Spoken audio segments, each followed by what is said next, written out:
Dreamy, partenaire de Xiaomi qui fait clairement partie de mes marques préférées dans l'univers du nettoyage de la maison, ne pouvait pas échapper à la révolution des balais laveurs de sol. Bienvenue sur AliExpress pour le test du Dreamy H11 Max. Ce type d'aspirateur est extrêmement polyvalent puisqu'il enlève à la fois les saletés sèches et les saletés humides.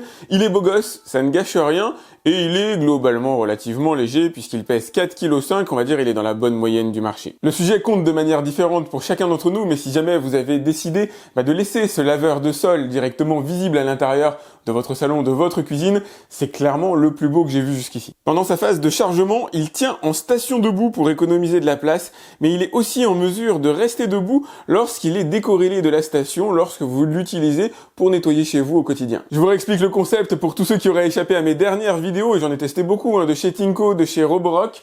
Vous avez ici le réservoir à eau claire dans lequel vous allez pouvoir mettre du détergent qui va envoyer l'eau sur la brosse rotative. La brosse rotative va salir au contact du sol et les saletés vont remonter à l'intérieur du bac qui se trouve juste ici. Le bac à eau claire est censé faire 900 ml, mais je vais le challenger un petit peu. Il m'a l'air d'être plus petit que ça. Alors je l'ai vraiment rempli à fond, donc 1 litre c'est là, 750 ml c'est là. Donc normalement il devrait arriver ici.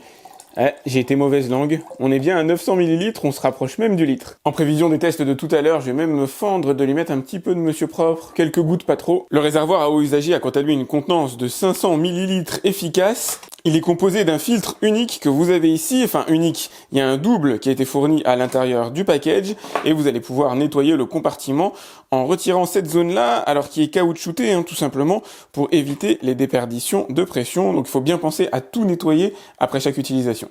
Voyons voir maintenant une des parties les plus intéressantes, le rouleau. Donc de l'eau fraîche va être pulvérisée par ici directement sur le rouleau.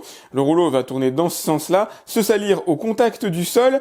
Ici vous avez une petite réglette pour éviter les projections, pour éviter que les saletés passent au travers des mailles du filet. Le rouleau va ensuite remonter à ce niveau-là, être gratté par la réglette que vous avez juste ici, et les saletés humides vont être aspirées directement dans le trou qui est juste là. Là vous avez les petits gicleurs d'eau propre. Ce qui lui manque, comme à ses concurrents d'ailleurs, c'est des petites LED sur la partie avant pour venir illuminer les saletés dans les zones sombres. Quelques dernières petites choses à vous montrer, le cadran ici qui vous donnera un indicateur d'autonomie restante, le mode automatique, donc le balai est en mesure de détecter le niveau de saleté sur le sol et d'adapter sa réponse. Si à un moment donné vous voulez le booster, vous pouvez, et vous aurez ici un cercle lumineux qui vous indiquera le niveau de saleté détecté par l'aspirateur. Vert signifiant que tout va bien, vous êtes sur un niveau normal, et rouge que c'est le moment de booster un petit peu. Sur la crosse, vous retrouvez le bouton d'allumage de l'aspirateur, le bouton de boost manuel du débit d'eau, et ici vous avez le bouton d'auto-nettoyage. Et si tout ça vous rappelle furieusement un autre aspirateur balai concurrent, dites-vous que c'est exactement la même chose pour moi. D'un point de vue technique, franchement, c'est une copie du Tinko S3. Alors tant mieux si elle arrive au même niveau, à un prix inférieur, mais là, de ce que j'en ai vu, on est vraiment dans la copie quasi parfaite, mis à part le design, tout y est, les fonctions, la manière dont les éléments ont été positionnés, agencés, pour moi c'est vraiment la copie parfaite. Tant et si bien que même le principal manque sur le Tinko S3 a été repris ici sur le Dreamy H11 Max, c'est-à-dire l'incapacité de nettoyer les bordures puisque le rouleau ne s'approche pas au plus près ici de la zone extérieure. Conclusion de cette découverte technique, il ne s'attaque pas au plus haut de gamme du marché, à savoir le Roborock Diad et le Tinko S5, il s'attaque plutôt au Tinko S3 et ça n'entache rien, c'est exactement celui que moi j'utilise au quotidien, donc j'ai hâte de voir ce que Dreamy est en mesure de faire. Ah si, dernière information, tant que j'y pense avant de lancer les hostilités, vous avez un second rouleau qui est fourni à l'intérieur du package et une petite brosse pour le nettoyage. Avant d'évoquer ensemble la maniabilité, les saletés humides, je vais lui faire avaler 2-3 saletés sèches. Et je vais commencer tout simplement avec de la terre, c'est un test que j'ai jamais fait jusqu'ici. Enfin ça dit, avant toute chose, ce que j'aimerais voir, c'est en combien de temps l'eau arrive jusqu'à la brosse rotative, parce que mine de rien c'est important, faut pas qu'elle arrive au bout d'une demi-heure. Ça a mis même pas 5 secondes, ça y est, le balai est prêt. Hop, et si je le remets comme ça à la verticale, il s'éteint tout seul. Et ça c'est cool mine de rien, qu'ils soient en mesure de tenir à la verticale sans son socle, c'est quelque chose que par exemple le Roborock Diad qui est juste ici n'arrive pas à faire, ou avec la béquille à l'arrière, mais qui est tout sauf pratique au final. Allez, c'est le premier grand moment, on va voir s'il s'en sort bien.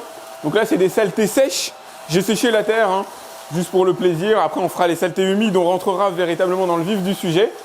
Bon, la brosse n'est pas extrêmement humidifiée, mais ça part super bien. Tout part quasiment en un seul passage. Alors c'est identique à ce que j'ai pu voir chez la concurrence, grosso modo de chez Tinko ou de chez Roborock. Sur ce genre de saleté, il n'y a absolument aucun défi. Ça veut dire que vous allez pouvoir nettoyer au quotidien la maison même si vous n'avez pas des saletés humides sur le sol. Ça paraît tout bête, mais ça change tout parce que maintenant on vient se poser la question, faut-il acheter un aspirateur balai quand finalement ce genre d'aspirateur laveur de sol sont à la fois en mesure d'aspirer les saletés sèches sur le sol et les saletés humides. Pour essayer de répondre à cette question, j'ai lancé une vidéo, je vous la mets alors dans le petit i qui se trouve dans les coins de la vidéo ou directement dans la description. Bon, et puisque j'ai induit l'idée qu'il pouvait remplacer un aspirateur balai, je vais pas lui faire de cadeau et je vais mettre sur le sol les mêmes saletés que celles que j'utilise habituellement pour tester mes aspirateurs balais. Alors là, j'ai été méchant parce qu'il y a quand même du gros mouton de poussière, il y a du riz, il y a des pâtes alphabet, il y a du sel, du sucre, du papier, du plastique, il y a vraiment de tout. J'avoue que les gros moutons de poussière me laissent un peu dubitatif, mais bon, c'est pas grave. Alors il a détecté qu'il y avait beaucoup de saleté. Vous pouvez le voir ici, l'anneau est devenu orange, il est passé au rouge à un moment donné d'ailleurs. Je sais pas si vous arrivez à le voir à la caméra, ça y est, il vient de passer au rouge. Effectivement, vu le volume de saleté au sol, c'est un petit peu la moindre des choses. Et il s'en sort vraiment très très bien. Alors il y a 2-3 saletés éparpillées, il faut peut-être le faire en 2 passages, mais vraiment il est génial, il est excellent, il est tout à fait à la hauteur du Tinko S3 par exemple, que j'avais testé il y a quelques mois sur ma chaîne et dont vous retrouvez le test dans la description de la vidéo bien sûr. Ici vous avez le réservoir à eau usagée et le débit d'eau est extrêmement léger, extrêmement réduit, extrêmement limité.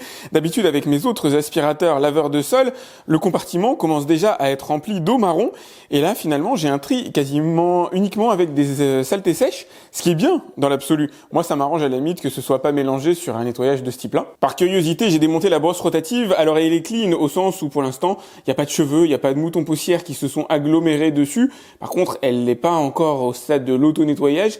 On va dire le débit d'eau me paraît un peu limité. Il y a 2-3 petites zones à nettoyer ici sur le capot, rien d'anormal.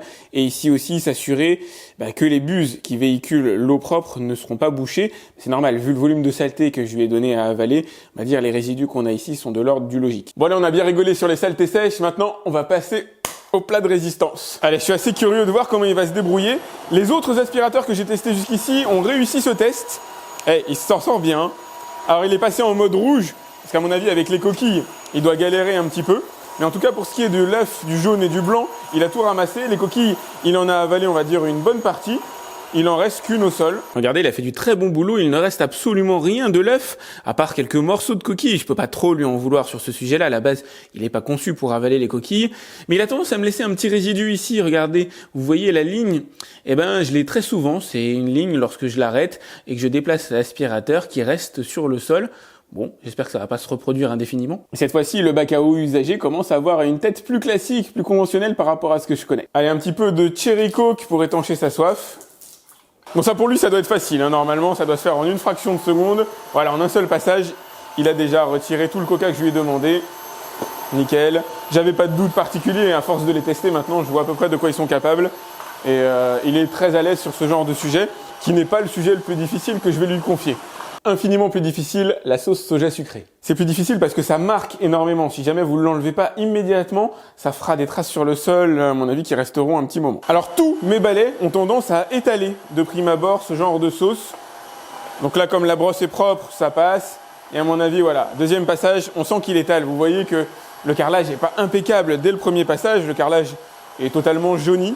Il va falloir faire plusieurs passages pour parvenir à déloger cette fameuse sauce qui, pour l'instant, est situé sur la brosse rotative, donc le balai l'étale, hein, mais bon c'est pas grave, je vais prendre mon temps.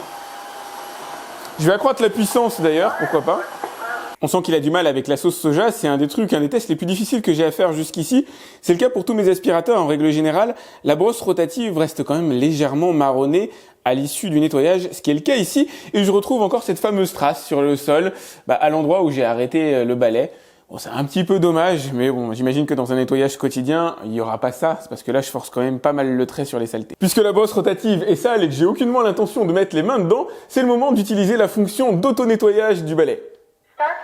Le concept est simple, de l'eau claire est envoyée sur la brosse rotative en assez grande quantité, contenue légèrement à l'intérieur du petit réservoir formé par le dock, et une fois prêt, voilà, l'eau sale va être aspirée directement dans le réservoir. Et normalement, au bout d'une minute à peu près, la brosse rotative devrait être impeccable. Alors on sent à la couleur grise presque retrouvée, gris argenté, qu'il a quand même plutôt bien nettoyé la brosse. Il n'est pas allé totalement en profondeur. On peut voir encore des petites stries ici, des petites rainures de saleté qui sont quand même relativement légères. Donc je lui en veux pas trop, mais c'est pas le meilleur en auto-nettoyage que j'ai pu voir jusqu'ici. Là, on va aller visualiser ce qu'il y a à l'intérieur du bac d'eau sale. Si vous aimez les séquences dégueu, je crois que c'est le bon moment de la vidéo. Il y a tout. Il y a l'œuf, il y a la sauce soja. Il doit y avoir quelques coquilles, plus ou moins broyées d'ailleurs. Alors pour le lavage, moi j'y vais cool. Hop, je vais allumer mon économiseur d'eau. Comme ça, voilà. Hop, alors faut vérifier quand même le filtre. Oh, le filtre est bien crade, il y a pas mal de poussière. Ça, je vais mettre sur le côté. Voilà. Alors il y a une petite pièce en métal quand même ici à l'intérieur, donc il faudra vérifier s'il n'y a pas de corrosion. Normalement c'est prévu pour. Et enfin, je vais nettoyer le bac. J'y vais cool, hein. Franchement, il n'y a pas besoin de se prendre la tête. Vous pouvez y aller avec la petite brosse qui permet de racler, mais en règle générale, à l'eau vive comme ça suffit. Allez, pour changer du traditionnel petit filou, ça va être une espèce de mousse vanille caramel que je vais mettre au sol. Ça donne pas envie. Ça fait quand même un beau volume de saleté à avaler. Je sais pas comment il va s'en sortir. Ah, bien, en un seul passage, il a tout retiré. Et il m'a rien redéposé plus loin. Ah, bien joué. Là, il a assuré, j'avoue. Assez impressionnant. Alors c'était de la mousse, hein, c'était pas très dense, mais quand même assez impressionnant. Allez, dernier petit test pour illustrer les corps gras. Je vais mettre un petit peu de sauce au poivre, essentiellement de la mayonnaise, et hop, de la béchamel. Alors je savais pas que ça se faisait comme ça en tube, hein, mais bon, ça va, ça se mange à peu près. C'est quand même génial ces trucs-là, parce que mine de rien, ce que j'ai mis au sol là, en temps... Ouah, il a tout avalé dans une seule fois. En temps normal, c'est quand même gravement la galère à enlever. Moi, je vais y aller au sopalin, je vais lutter. Et puis après, il faut nettoyer le sol, il faut sortir la serpillière et compagnie. Là, vous l'avez vu, en un seul passage, il a absolument tout avalé directement. C'est vraiment top. Rien à dire. En lavage de sol, il est bon, vraiment bon. Il a avalé tout ce que je lui ai demandé. Et finalement, la différence avec les autres aspirateurs du marché va se jouer essentiellement sur des petits détails. Enfin, je dis détails, mais là, la différence va être notable. Il s'agit du nettoyage des plaintes. Et l'aspirateur, n'est pas en mesure, a priori, de longer les plaintes. Il peut pas passer véritablement au plus près. Et il devrait me laisser quand même une bande de sucre au niveau du mur. Et je sais pas comment il s'est débrouillé, mais je la vois plus. Vous l'avez vu comme je l'ai vu, il a aspiré tout le sucre qui se trouvait en bord de plainte, ou 99,9%. Les petits points blancs que vous avez ici, c'est de la peinture, hein, c'est des résidus de peinture. Voilà, un peu malheureux. Il y a quelques grains de sucre qui restent au sol au milieu, qui sont liés peut-être à la densité que j'ai pu mettre, mais il a quand même aspiré, il a quand même lavé quasiment l'intégralité des plaintes. Je m'y attendais pas du tout simplement parce que voilà, on a une bordure ici dans laquelle va se trouver alors la courroie, le moteur ou peu importe, qui se trouve à peu près 2 cm de la brosse, et je m'attendais à voir équivalent de 2 cm de sucre, mais non, je pense que c'est la puissance de succion qui a permis de lever le sucre et de le faire avaler par l'aspirateur. Franchement, c'est pas mal. Alors, comme je vous disais, il n'a pas tout avalé à 100%, je sais pas si vous arrivez à le voir, il reste quelques grains humides à ce niveau-là, mais il a quand même fait du bon boulot. Pour ces fameux grains humides, il me suffit de faire un second passage pour pouvoir tout enlever. Allez, comme j'ai un peu de mal à en croire mes yeux, je vais refaire le test avec des saletés du quotidien, assez denses pour le coup. Mais c'est pas grave, ça permettra de bien matérialiser les zones qui ont été nettoyées, qui n'ont pas été nettoyées.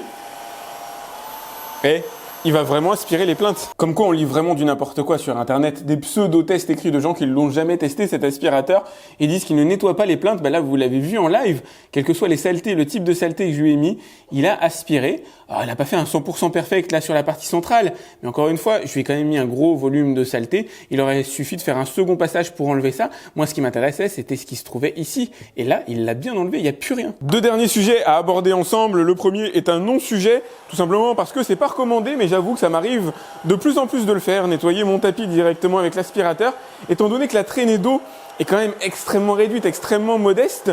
Voilà, il va pas imbiber mon tapis, je vais pas passer 3 heures à le sécher, et ça permet au moins de nettoyer les particules de surface, de raviver un peu les couleurs. Je trouve que c'est plutôt sympa, et franchement à titre perso, je le fais de plus en plus, sans crainte particulière pour mon tapis. Dernier sujet, cette fois-ci à mon sens un peu moins favorable au Dreamy H11, la maniabilité. Alors, en termes de légèreté, moi j'ai pas de souci, puisque le poids est dirigé vers le bas, la crosse elle ne pèse de rien. Donc franchement, utiliser l'aspirateur, ça se fait quasiment sans aucun effort. Ça se fait avec moins d'effort qu'un aspirateur balai conventionnel.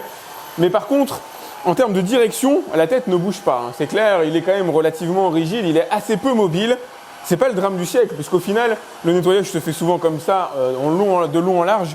Si à un moment donné, vous voulez contourner un pied, vous mettez un peu de force, vous bougez avec et vous y parvenez. Mais effectivement, il est moins mobile que par exemple un Roborock Diad qui aujourd'hui est le meilleur que j'ai pu tester à ce niveau-là. Très belle réussite de la part de Dreamy, je n'en attendais pas moins, ce qui ne veut pas dire que je n'en attendais pas plus. Alors mettons les choses au clair, il a tout réussi avec brio. Tous les tests que j'ai pu lui faire passer, il les a réussi avec quasiment la même aisance que les aspirateurs, on va dire plus haut de gamme, en tout cas un petit peu plus cher qu'on peut trouver sur le marché. À ce niveau-là, il est génial. Il a aussi réussi à nettoyer les plaintes. Mais ça, c'est un truc de fou. Jamais j'aurais parié un seul dollar sur sa capacité à nettoyer les plaintes. Et pourtant, vous l'avez bien vu dans la vidéo, de manière objective, il est réellement allé, alors pas lécher, il va pas laver les plaintes, puisque la brosse qui contient le détergent, qui contient l'eau, elle, ne peut pas atteindre la plainte. Mais en tout cas, les saletés sèches qui sont le long des plaintes, les moutons de poussière, tout ce que vous allez trouver dessus, il va réellement les prendre grâce à sa force de succion, et ça c'est déjà exceptionnel. Il dispose d'une excellente autonomie de 35 minutes. 35 minutes, c'est l'autonomie qu'on retrouve sur tous les hauts de gamme, que ce soit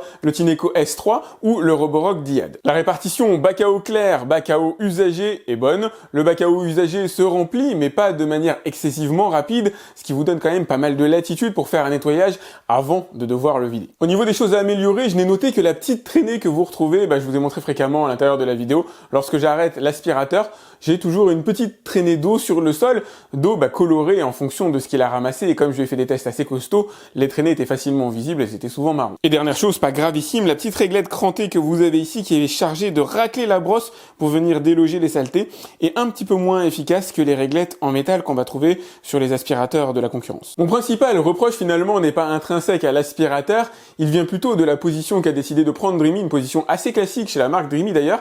Il se contente d'être suiveur ou challenger plutôt que d'être leader. Ils ont créé une copie quasi parfaite effectivement de ce que peut faire Tineco, mais ils n'ont pas essayé de se hisser au-dessus des autres aspirateurs, ce qui leur permet d'avoir un prix qui est quand même très raisonnable, mais qui est compétitif avec la marque Tineco, qui est inférieur aux produits les plus haut de gamme. Moi, ce que j'attends d'eux maintenant, c'est qu'ils commencent à essayer de s'élever et qu'ils essayent de gratter la place de leader avec de véritables innovations. Alors, est-ce un bon plan? D'un point de vue technique, oui, assurément, mais ça va surtout dépendre du prix auquel vous allez le trouver et du prix auquel vous allez trouver les autres aspirateurs de la concurrence, notamment les plus haut de gamme. Si le prix commence à se rapprocher, moi j'aurais tendance bien sûr à vous orienter vers un Tineco S5 ou un Roborock Diad, mais si jamais vous trouvez le H11 Max à un bon prix, c'est clair, vous pouvez sauter dessus, il est tout simplement excellent. Si vous avez aimé cette vidéo, n'hésitez pas à la liker, c'est important pour moi. Pensez à vous abonner à ma chaîne si c'est pas déjà fait, à cliquer sur la cloche pour être alerté lorsque je lance un nouveau test. Si vous avez des questions, vous pouvez me les laisser dans les commentaires de la vidéo YouTube, j'essaie de répondre à toutes les questions de mes abonnés. J'essaierai de faire un comparatif, j'attendais d'avoir celui-là en fait, pour pouvoir faire un petit comparatif avec notamment Roborock, Tineco et Dreamy. Je pense que ça va être assez sympa à voir, donc une bonne raison pour vous abonner. J'essaierai de le publier là avant la fin de l'année, et moi je vous dis à très vite pour un autre test sur AviExpress. Salut!